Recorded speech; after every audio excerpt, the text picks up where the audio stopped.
Hi everyone, today we will be demonstrating how to lubricate the original style Clearview Towing Mirrors. If you are experiencing stiffness when extending, we recommend watching this video. We also recommend performing minor maintenance on your mirrors every 6 months or after any big trip to assist with your mirror life. For demonstration purposes, we have shown this process on the bench, but you can perform this while the mirrors are installed on your vehicle.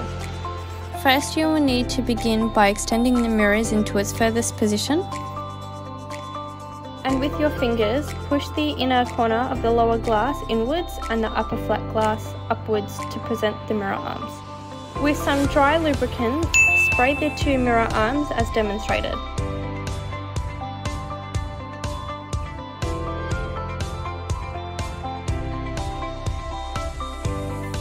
Now that you have applied the lubricant, you will need to extend and retract the mirror arms 3 to 4 times.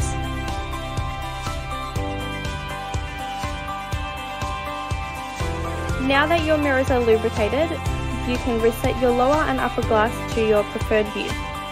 Thank you for watching and enjoy your Clearview Towing Mirrors.